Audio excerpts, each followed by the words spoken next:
This is a short video on the ongoing discussion about out-of-camera colors. It seems like there are multiple camps of photographers with an opinion on this.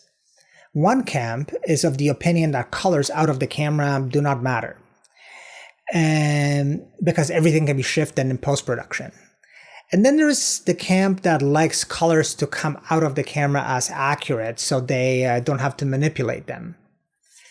I think there is a third camp as well, and it's the photographers who still want to nudge and manipulate their colors, but want the initial raw file to contain a palette that already has a sparkle to it. They don't want necessarily accurate colors, they want pleasing ones. Personally, I like to have files that give me a good emotional response and invite me to keep them in an edit. And files that come in with unpleasant colors, especially when some time has passed after the shoot, can become quite forgettable, or at least project less potential and reduce the desire to work with them. I also think that there is a tendency to do very extreme color looks to files that have crappy out of camera colors. We are oftentimes inspired to take a photograph based on the scene colors and light, and then discover the results feel dead when the file is displayed on our screen.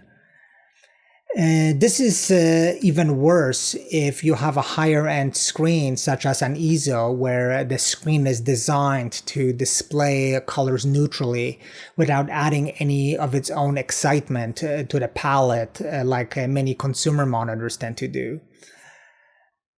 A lot of the draw to the look of film has to do with this very issue.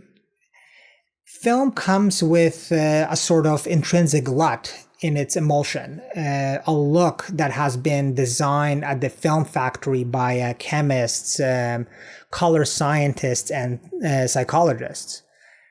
Film colors are not accurate, but they are oftentimes more pleasing to our eyes due to the biased relationships and tonal curves designed into the emulsion. This is obviously a much deeper subject than this video, but you can read some of the research on this in the link in the description below. There are a few cameras I have personally used that have colors that fall into this pleasing realm. One of them is the Pentax 645D, which does something nice to skin tones and warm tones in general. Its CCD sensor did not have a huge dynamic range, yet shooting it in bright sunny locations, for example, infused the photos with a character similar to some Kodak film stocks. The DP2 Merrill, which does not produce accurate colors at all, somehow ends up with a fascinating palette. For example, skies at sunset always looked great out of it. Skin would have interesting color contrast, perhaps picking up something extra due to its foveon sensor. And the latest, the Hasselblad X2D, which has a softness and subtlety to its tones that come out in printed reproduction, but you can see it on the screen as well. In the commercial world, a lot of high-end ads and films are shot on the ARRI Alexa. Even when RED cameras had higher resolution, the DOPs still flocked and to this day prefer whatever sauce the extra the Alexa cameras have in terms of their color science. To me, the X2D has the still image equivalent of that. Some people would say Leica cameras do as well. Is there something about the fact that all three of those cameras are made in Europe? We know that there is a cultural bias in the way people perceive color.